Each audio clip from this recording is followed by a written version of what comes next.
en la tierra de Uz, vivía un hombre llamado Job. No era un hombre cualquiera, era el más grande de todos los orientales.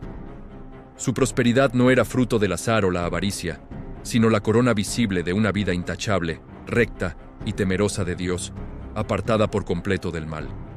7 hijos y 3 hijas llenaban su gran casa con risas. Poseía 7,000 ovejas, 3,000 camellos, 500 yuntas de bueyes, 500 asnas y una multitud de siervos. Su nombre era sinónimo de bendición. Muy por encima, en una dimensión inalcanzable para el ojo humano, los hijos de Dios se presentaban ante el Eterno. Entre ellos, como un cortesano incómodo pero con derecho de audiencia, venía también Hasatán, el acusador, el fiscal celestial. Dios, con orgullo paternal, señaló hacia la tierra, hacia Uz, y preguntó: ¿Te has fijado en mi siervo Job? No hay nadie como él en la tierra. Es un hombre intachable, recto, temeroso de Dios y apartado del mal. Una sonrisa fría y cínica se dibujó en el rostro del acusador. Su voz resonó como un susurro venenoso en la sala del trono.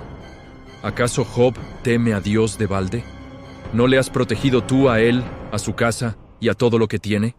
Has bendecido el trabajo de sus manos, y sus rebaños se extienden por la tierra. Pero extiende ahora tu mano y toca todo lo que tiene, y verás si no te maldice en tu propia cara. La atmósfera en la corte celestial se cargó de una tensión insoportable. No era un desafío de fuerza, sino de integridad. El corazón mismo de la creación estaba en juicio. ¿Era el amor de Job hacia Dios genuino? ¿O solo el pago interesado por una vida cómoda? Dios, con una solemnidad que hizo temblar los cimientos de las estrellas, concedió un permiso terrible.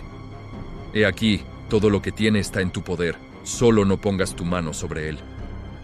El acusador descendió de la presencia del Señor. Un frío maligno cruzó los desiertos de Uz. Era un día como cualquier otro en la casa de Job. El primogénito celebraba una fiesta y sus hermanas y hermanos comían y bebían con él. Job, siempre precavido y piadoso, al terminar los días del banquete, los santificaba y ofrecía holocaustos por cada uno de ellos. Quizá mis hijos hayan pecado y maldecido a Dios en su corazón, pensaba. Era su ritual de amor. Mientras tanto, en los confines de sus dominios, la tragedia comenzó a tejer su red con una velocidad y precisión aterradoras. Un primer mensajero llegó corriendo, el polvo y el terror grabados en su rostro. Cayó frente a Job, jadeante. Los bueyes araban y las asnas pastaban cerca. Cuando cayeron sobre ellos los sabeos, los tomaron y mataron a los siervos a filo de espada. Solo yo he escapado para traerte la noticia. Las palabras aún resonaban en el aire, cuando un segundo siervo, tan angustiado como el primero, irrumpió en la escena. Fuego de Dios cayó del cielo, quemó por completo las ovejas y a los pastadores. Solo yo he escapado para traerte la noticia. Sin tiempo para respirar, para asimilar el horror, un tercer mensajero apareció, su voz un grito desgarrador. 3 divisiones de caldeos atacaron por todos lados, se apoderaron de los camellos, mataron a los siervos. Solo yo he escapado para traerte la noticia. Job, petrificado, miró a sus hombres. Su mundo material, el fruto de una vida de trabajo, se había esfumado en minutos. Pero el golpe final, el que traspasa el alma y hiela la sangre, aún estaba por llegar. Un cuarto hombre, con los ojos desorbitados por un dolor que no podía contener, se arrastró hasta su señor. Su voz era apenas un hilo de agonía. Tus hijos y tus hijas comían y bebían vino en casa de su hermano mayor. Y he aquí que un gran viento vino del desierto y sacudió las 4 esquinas de la casa, la cual cayó sobre los jóvenes y murieron. Solo yo he escapado para traerte la noticia. Un silencio absoluto cayó sobre Uz. Los mensajeros, exhaustos y temblando, observaban al hombre que lo había perdido todo. Job se levantó. Con movimientos lentos, como si cada gesto le costara una eternidad, rasgó su manto en señal de duelo. Luego, se rapó la cabeza, dejando al descubierto la piel vulnerable del dolor. Finalmente, Cayó postrado en el suelo, su frente tocando el polvo del cual había sido formado. Y entonces, en medio del despojo absoluto, abrió su boca. No para maldecir, no para clamar venganza.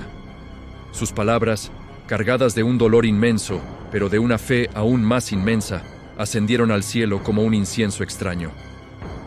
Desnudo salí del vientre de mi madre, y desnudo volveré a él. El Señor dio, y el Señor quitó. Bendito sea el nombre del Señor. En todo esto, Job no pecó ni atribuyó a Dios falta alguna. El primer asalto había terminado. El acusador había perdido. Pero la prueba no había hecho más que comenzar. De nuevo, en la asamblea celestial, los hijos de Dios se presentaron. Y con ellos, de nuevo, Satan. Dios volvió a hablar, con un tono de triunfo doloroso. ¿Te has fijado en mi siervo Job? No hay nadie como él en la tierra, hombre intachable y recto, temeroso de Dios y apartado del mal. Y aún retiene su integridad, a pesar de que tú me incitaste contra él para destruirlo sin causa. La respuesta del acusador fue inmediata, escalando la apuesta hacia lo inconcebible. Piel por piel, todo lo que el hombre tiene lo dará por su vida.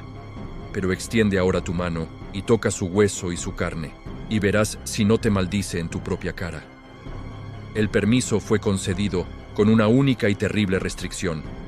He aquí, él está en tu mano, solo guarda su vida. El adversario salió de la presencia del Señor e hirió a Job con una llaga maligna desde la planta del pie hasta la coronilla. Job tomó un tiesto para rascarse y se sentó entre cenizas, la imagen misma de la desolación humana. Su cuerpo se convirtió en un campo de batalla de úlceras purulentas y dolor constante. El hombre más respetado del Oriente era ahora un espectáculo de miseria, repulsivo a la vista. Su propia esposa, testigo de la ruina y el dolor físico insoportable, no pudo soportarlo más. El amor se quebró bajo el peso del sufrimiento. Se acercó a él y con una voz cargada de amargura y desesperación le espetó: ¿Aún retienes tu integridad? Maldice a Dios y muérete. Job, desde el montón de cenizas, la miró. El dolor en sus ojos no era solo físico. La traición de su compañera era una nueva llaga, pero su fe, aunque herida de muerte, seguía respirando. La reprendió con palabras cansadas pero firmes. Hablas como una mujer insensata. ¿Aceptaremos el bien de Dios y no aceptaremos el mal? En todo esto, Job no pecó con sus labios. Su integridad permanecía en pie, pero su alma comenzaba a cruzar un desierto oscuro donde la presencia de Dios era solo un recuerdo lejano y un silencio ensordecedor. El escenario estaba listo para la llegada de los hombres que, con palabras de sabiduría, abrirían las compuertas de su angustia acumulada. La noticia de las desgracias de Job traspasó fronteras. 3 amigos suyos, hombres de edad y reputación, Elifaz de Temán, Bildad de Suaj y Sofar de Naamat, acordaron ir juntos para condolerse y consolarle. Al verlo desde lejos, apenas pudieron reconocerlo. La magnitud de su transformación fue tal que alzaron su voz y lloraron. Cada uno de ellos rasgó su manto y esparció polvo sobre su cabeza hacia el cielo. Luego se sentaron en el suelo con él, durante 7 días y 7 noches, sin decirle palabra, porque veían que su dolor era muy grande. Al 7º día, el dolor silenciado de Job, fermentado en el horno del sufrimiento y el silencio divino, estalló. Abrió su boca y maldijo su día. No maldijo a Dios, sino el día en que nació. Perezca el día en que nací y la noche en que se dijo: un varón es concebido. ¿Por qué no morí al nacer o expiré al salir del vientre?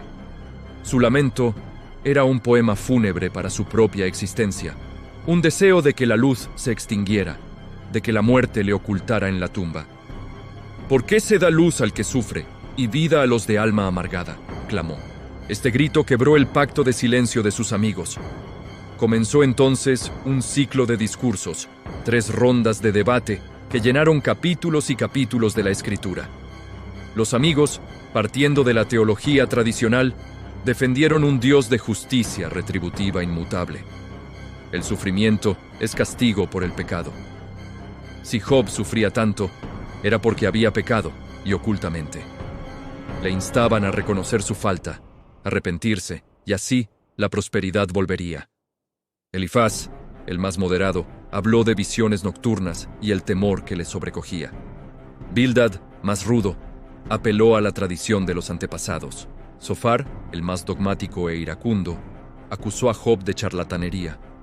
Sus palabras, en lugar de ungir, quemaban como sal en la herida.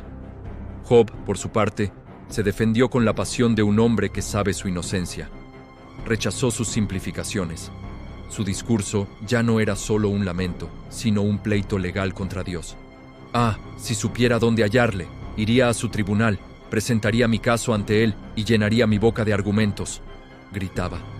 Acusaba a Dios de ser un tirano caprichoso, que destruye al inocente y al culpable por igual, que lo había acercado hasta asfixiarle. «Me has hecho tu blanco, ¿por qué? ¿Qué te he hecho, guardián de los hombres?», interrogaba a los cielos sordos. Anhelaba un mediador, un testigo en el cielo que defendiera su causa ante Dios mismo. En su angustia, vislumbró una esperanza extrema. «Yo sé que mi Redentor vive y que al final se levantará sobre el polvo, y después que me despojen de esta piel, en mi carne he de ver a Dios». Era un destello de fe en la oscuridad total, una creencia en una vindicación más allá de la muerte. Los amigos callaron, vencidos por la firmeza de Job. Un espectador joven, Eliú, que había estado escuchando todo el tiempo, no pudo contener su ira. Ira contra Job por justificarse a sí mismo más que a Dios, e ira contra los tres amigos por no haber sabido refutarlo. Con el ímpetu de la juventud y una elocuencia impresionante, intervino. Su aportación fue clave. El sufrimiento no es solo castigo, también es disciplina. Dios habla a través del dolor para apartar al hombre del pecado y del orgullo, para refinarlo. Dios es excelso en poder, ¿quién enseña como Él? He aquí, Dios es grande pero no desprecia a nadie. Es poderoso en fuerza de sabiduría. Eliú preparó el terreno, señalando que el misterio de Dios es inescrutable, pero su justicia y su propósito educativos son ciertos. Y entonces, cuando el debate humano se agotó, Dios respondió. No desde un susurro, ni desde un sueño, no con explicaciones ni disculpas. Dios respondió a Job desde un torbellino. Su voz, la voz que fundó los cimientos de la tierra, retumbó en el desierto y estremeció el alma del hombre en el muladar. ¿Quién es ese que oscurece el consejo con palabras sin conocimiento? Ciñe ahora tus lomos como hombre. Yo te preguntaré y tú me responderás. Lo que siguió fue un despliegue abrumador, un recorrido por la galería de maravillas de la creación, una cascada de preguntas retóricas que reducían al ser humano a la más absoluta ignorancia y pequeñez. ¿Dónde estabas tú cuando yo fundaba la tierra? ¿Quién encerró con puertas el mar? ¿Has mandado tú a la mañana en tu vida? ¿Conoces las leyes de los cielos? ¿Cazarás tú presa para el león? ¿Das tú al caballo su fuerza? Dios le mostró al Behemoth, posiblemente el hipopótamo, criatura poderosa, jefe de las obras de Dios, y al Leviatán, posiblemente el cocodrilo, rey sobre todos los soberbios, imposible de domar por el hombre. ¿Lo tomarás tú de por sí? ¿Jugarás con él como con pájaro? No hay sobre la tierra quien se le parezca, es hecho para no temer. El mensaje era claro, deslumbrante y humillante. El universo de Dios es vasto, complejo, salvaje, hermoso y a menudo incomprensible. Su gobierno incluye fuerzas que el hombre no puede controlar ni entender. Job, en su demanda de justicia y explicación, había reducido a Dios a un administrador cósmico, a un jefe de recursos humanos divino. Dios le recordó que es el creador y soberano, cuyo saber y propósito exceden infinitamente la capacidad de la mente humana. Job, ante esta revelación aplastante y gloriosa, no tuvo más argumentos. Su pleito se desvaneció como niebla al sol. Ya no necesitaba respuestas. Había visto al respondedor. Había encontrado no una explicación para su dolor, sino una presencia en medio de él. Tomó la palabra por última vez, con una voz ahora quieta, reverente. Yo sé que tú lo puedes todo, y que no hay pensamiento que se esconda de ti. De oídas te había oído, pero ahora mis ojos te ven. Por tanto, me aborrezco y me arrepiento en polvo y ceniza. Job se retractó, no de su inocencia, sino de su pretensión de comprender los caminos de Dios. Su arrepentimiento fue por haber hablado de lo que no entendía, el gobierno del universo, y en ese arrepentimiento encontró la aprobación divina. Dios se dirigió entonces a Elifaz, el portavoz de los amigos, con ira.